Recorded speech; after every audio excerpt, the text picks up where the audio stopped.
Bismillahirrahmanirrahim. Assalamualaikum warahmatullahi wabarakatuh. Innal hamdalillah nahmaduhu wa nasta'inuhu wa nastaghfiruh wa na'udzu billahi min syururi anfusina wa min sayyiati a'malina. May yahdihillahu fala mudhillalah wa may yudlilhu fala hadiyalah. Wa asyhadu an la ilaha illallah wahdahu la syarikalah wa asyhadu anna Muhammadan abduhu wa rasuluh la nabiyya ba'dah. Allahumma sholli ala Muhammad wa ala alihi wa ashabihi wa man tabi'ahum bi isanin ila yaumiddin. Amma ba'd. Sebagaimana kita ketahui bahwa Badan Lajnah Pentasahan Mushaf Al-Quran Kementerian Agama Republik Indonesia membuka atau mengadakan Museum Al-Quran, yaitu Museum Al-Quran yang bersifat kepustakaan berada di Masjid Istiqlal, sedangkan yang berupa semacam benda-benda peninggalan atau visual, nanti termasuk film, semacam film dokumenter, berada di Bait Al-Quran Taman Mini Indonesia Indah. Museum diusahakan selengkap mungkin. Maka tentang Al-Quran dalam huruf Braille di Indonesia juga disimpan atau disajikan di museum ini. Dari Badan Lajnah Pentasahan Mushaf Al-Quran mengumpulkan hal-hal yang berhubungan atau berkaitan dengan Al-Quran dalam huruf Braille. Karena penemu atau pembaca Al-Quran dalam huruf Braille pertama di Yogyakarta, yaitu Yayasan Kesejahteraan Tunanetra Islam atau YKTUNIS Yogyakarta, maka dari Lajnah mengadakan penelitian atau semacam riset di Yogyakarta. Di samping itu, Saudara Yahya Rohiyat SPD pada waktu sepulang dari menghadiri pelantikan IDMI untuk pimpinan wilayah Jawa Timur, dia memberitahu kepada saya lewat telepon bahwa dari pihak Taguna juga menemukan Al-Quran terbitan Yordania yang waktu itu disimpan oleh Saudara Nagin Anwarhuda SMHK. Nah, belum lama ini istrinya mengembalikan kepada pihak Taguna. Dan museum itu, maksud saya, Al-Quran itu diserahkan ke museum Bait Al-Quran untuk disimpan di sana. Kalau tidak salah berupa jilid ke-7. Jadi mulai juz 25 sampai juz, kurang tahu saya, mungkin sampai juz akhir ya. Sedangkan Al-Quran YKTUNIS yang berupa jilid ke-6 yang berisi surat Az-Zumar sampai akhir surat, berisi surat Al-Ankabut sampai dengan akhir surat Az-Zumar, juz 20 sampai 24, itu pada tahun 2022 juga diserahkan kepada Lajnah. Di samping menyerahkan Al-Quran tersebut, YKTUNIS juga menyerahkan Al-Quran terbitan YKTUNIS yang ada tanda tasih dari Departemen Agama tahun 1971, dan juga beberapa alat yang digunakan di YKTUNIS seperti mesin ketik ya, merek Blistar atau mesin ketik Braille Perkin itu juga diserahkan kepada Lajnah untuk disimpan di sana. Nah, dalam penelitian ini dari Lajnah mengkaji atau menggali tentang sejarah Al-Quran Braille di Indonesia, ya, khususnya yang di YKTUNIS. Ya, datanglah ke YKTUNIS beberapa orang dari Lajnah, antara lain Bapak Zaini MA dan pimpinannya yaitu Ibu Tiza. Ya. itu dilakukanlah wawancara mengenai sejarah, antara lain kepada Bapak B. Wiyoto selaku Sekretaris YG Tunis dan juga saya sendiri sebagai siswa yang saat ini mungkin siswa yang tertua yang masih ada ya. Sebenarnya waktu itu Bapak Ngadimin juga masih ada. Sebenarnya Bapak Ngadimin juga dihadirkan untuk diwawancarainya. Di samping itu, dari Lajnah juga mengadakan semacam shooting, peragaan, bagaimana eksekutif dalam mengajar kepada anak asuhnya. Bagaimana anak asuhnya diajar untuk membaca Al-Quran. Metode yang digunakan adalah metode ejaan, yaitu tunata semuanya mengheja dari huruf per huruf, dari harokat atau juga tanda baca. Karena membaca huruf ya diraba dari satu spasi ke spasi berikutnya. Ya. Kita mengetahui bahwa tulisan Braille itu kan terlalu berjajar ya. Tidak ada huruf yang disusun atau huruf yang bertumpangan, tidak ada. Semua adalah berjajar termasuk tanda baca. Ya. Tanda baca juga membutuhkan spasi. Masing-masing spasi itu membutuhkan satu ya. Satu huruf atau satu harokat atau satu tanda itu membutuhkan satu spasi. Dan pemisahan spasi, pemisahan kata maksud saya dengan spasi kosong. Nah itu disorting, diambil gambarnya. Kemudian juga bagaimana dalam mengajar tahfidzul Quran untuk menghafal Al-Quran. Dan juga di sini diberikan pelajaran istilah kiroah ya, yaitu pelajaran menggunakan lagu seperti saya ini satu, saya ini dua, saya ini dua, saya ini tiga, dan seterusnya. Lagu Ros, lagu Nahwan itu juga diajarkan. Dulu sewaktu saya di Yakitis, guru kiroahnya adalah Bapak Muhyiddin, seorang relawan. Ya. Kemudian uh, terusnya berganti-ganti dan sekarang pun juga masih diselenggarakan. Sekarang sebagai ustadznya adalah Ustadz Ali Afandi. Di samping itu juga diambil gambar wawancara ya. Wawancara dari uh,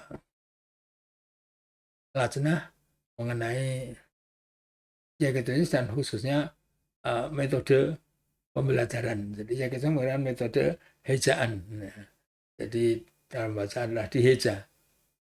Kalau kita runut sebenarnya yang mirip kembali pada metode Baghdadiyah. Ya. Bagaimana huruf berfathah, huruf berkasroh, huruf berdhammah.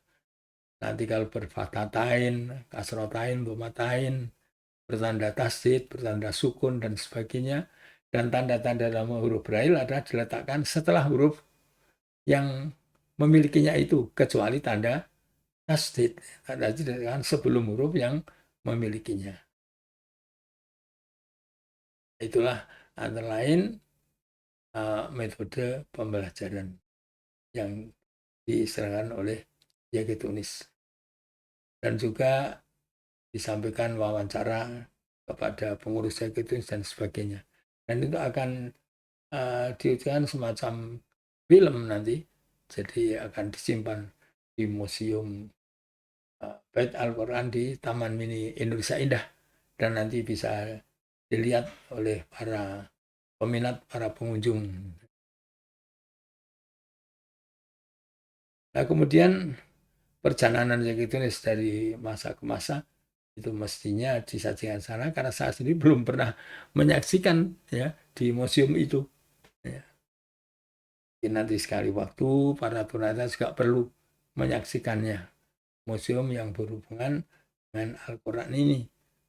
Nah, tapi kalau yang berupa visualisasi paling kita ya menerima laporan pandangan mata ya.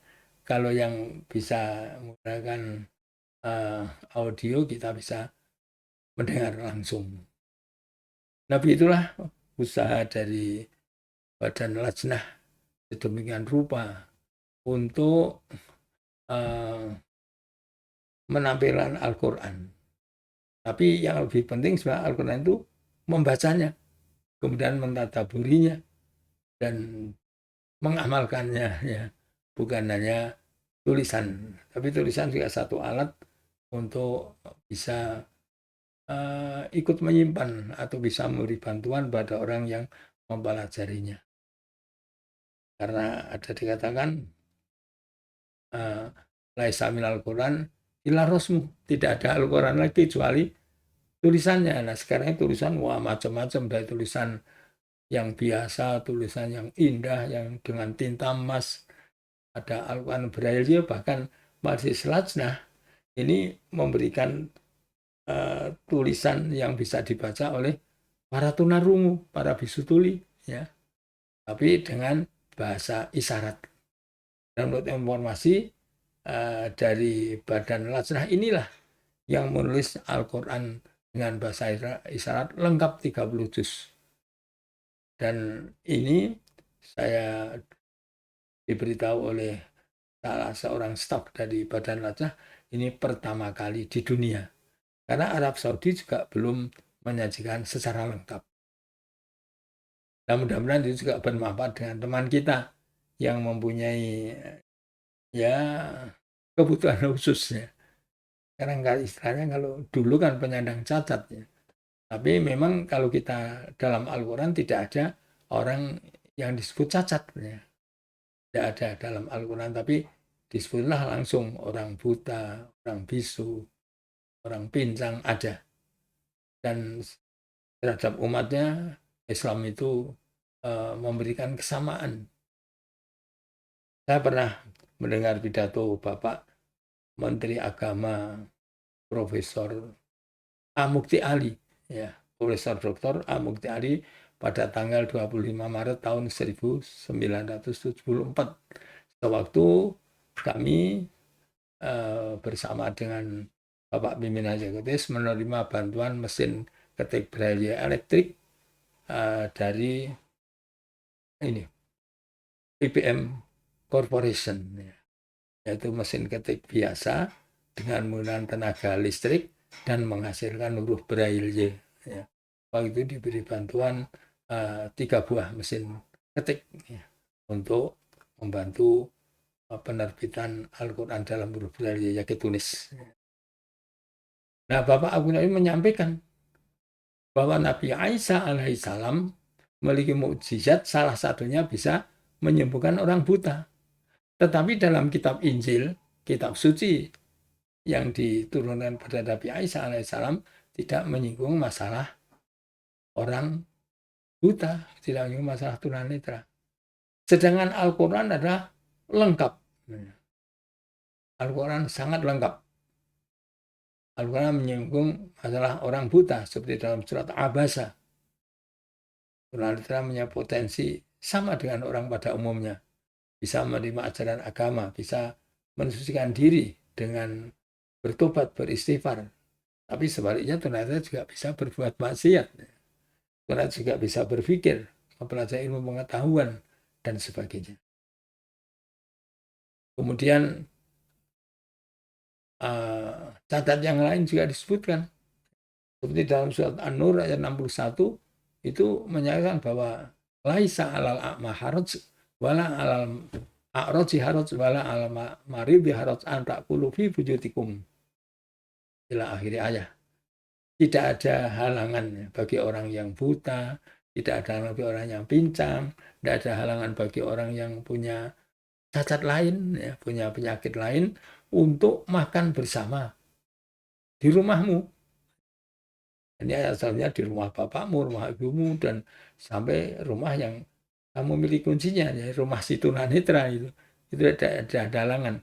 Orang kalau sudah mau makan bersama, orang Jawa bilang sudah dar kembul, itu keakrabannya sudah akrab betul, ya. Karena ada ya orang yang pergaulan akrab sedemikian, kalau makan mungkin belum mau bersama. Oh saya sudah, atau saya nanti, dan sebagainya, ya. Nah, kadang-kadang orang mungkin ya agak sungkan untuk makan bersama orang tunanetra ini. Tapi itulah ajaran Islam yang mengajarkan kepada seluruh umatnya sama, sehingga kita sebagai tunanetra yang oleh bahasa di dunia dalam pergaulan kita ini disebut orang cacat ya, orang tunanetra termasuk penyandang cacat ya. Kalau sekarang disebut disabilitas ya, sama saja disabilitas orang yang tidak berkemampuan. Oleh itu mari kita bersama-sama, mudah-mudahan hal ini akan menambah ketakwaan kita sebagai orang yang ditakdirkan Allah hidup tanpa penglihatan, tapi mudah-mudahan kita benar-benar tidak buta mata hati. Karena dalam surat Al-Hajj ayat 46 Allah berfirman, fa inha la ta'mal absor walakin ta'mal qulubul lati fis sudur. Dia orang yang kafir itu tidak buta matanya, dia bisa melihat, tetapi buta mata hatinya yang ada di dalam dada. Oleh itu mari kita sebenarnya mudah-mudahan sabar, karena berdasarkan diskusi yang insya Allah sahih disebutkan, idza akhadtu habibatai abdi ya, fasobaro awatu anumal jannah. Apabila kami ambil dua hal yang dicintainya, kemudian dia bersabar, maka akan kami ganti keduanya itu dengan surga. Nah, keduanya adalah kedua penglihatan matanya. Maka ini dengan syarat sabar. Mudah-mudahan kita sabar. Sabar ala ta'ah, kita tetap taat kepada Allah. Sabar ala maksiyah, kita menghindari kemaksiatan. Sabar ala musibah, kita juga ikhlas menerima musibah. Mudah-mudahan Allah mengijabahi apa yang menjadi doa dan harapan kita sekalian. Dan marilah tentang Al-Quran dalam huruf Braille ini yang disimpan di museum ini, kita ikut bergembira dan itu ikut menjaga kelestarian Al-Quran. Tapi lebih dari itu, mari kita membacanya. Dan kita termasuk orang yang baca Quran, dan sebagaimana perintah Rasulullah, iqra'ul Quran fa innahu ya'ti yaumil qiyamah syafi'an li ashabihi. Bacalah Al-Quran, karena surah Al-Quran itu akan menjadi penolong nanti kepada yang membacanya di hari kiamat kelak. Demikian saya sampaikan pada kesempatan ini.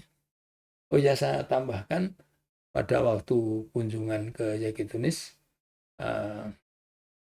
pernah dihadirkan rombongan sejumlah 26 orang. Itu saya waktu itu oleh saudara Mas Rudi Abdullah SEI selaku sekretaris Yakitunis, katanya saya suruh menyampaikan mengajar seperti itu, sudah mengajar. Tapi ternyata setelah saya mengetahui tamu yang hadir itu adalah termasuk ya orang-orang yang sudah mengetahui huruf Braille ya. Termasuk ada Bapak Zaini MA, ada Bapak Denny Hudaini ya, ada Bapak siapa lagi ya, lupa saya ya, ada Bapak Badrudin. Terus saya bagaimana mengajarnya, sehingga waktu itu terjadilah ya tempat saya dengan cara singkat menyampaikan dan ada komunikasi tanya jawab. Dan waktu itu saya menyampaikan bagaimana kalau Al-Quran Braille ini mencontoh Al-Quran Awas. Artinya Al-Quran Awas di Indonesia kan ada dua macam, Al-Quran standar Utsmani dan Al-Quran Bahriyah. Maka huruf Braille juga diadakan dua macam. Pertama, Al-Quran dalam huruf Braille versi Utsmani, yaitu yang digagas oleh Bapak Haji Kasul Anwar dari Wiataguna Bandung. Kemudian yang kedua, Al-Quran ya anggaplah itu Al-Quran Bahriyah ya. Itu Al-Quran yang hasil daripada ijtihad ulama Timur Tengah ya pada tahun 1951, dan sampai sekarang belum ada perubahan. Maka itu dipakai sebagai istilahnya, nanti bisa ditinjau kembali, saya istilahkan Al-Quran Bahriyah. Jadi rasumnya mengikuti Al-Quran internasional, tapi penerapan sakral dan tanda baca mengikuti Al-Quran Indonesia. Tapi rupanya itu tidak diterima ya. Dan jawabannya adalah keputusan dari Majelis Lajnah Bacaan Mushaf Al-Quran pada bulan Agustus 2022, yaitu Al-Quran sebenarnya mengikuti Al-Quran standar MSI, Mushaf Al-Quran Standar Indonesia, kecuali beberapa hal yang memang sulit untuk ditransfer dalam Rasm Utsmani, menggunakan Rasm Utsmani.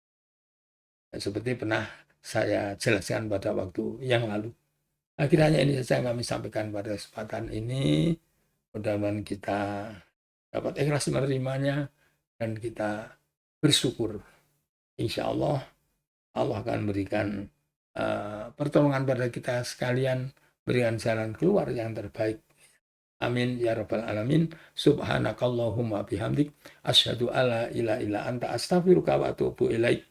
Assalamualaikum warahmatullahi wabarakatuh.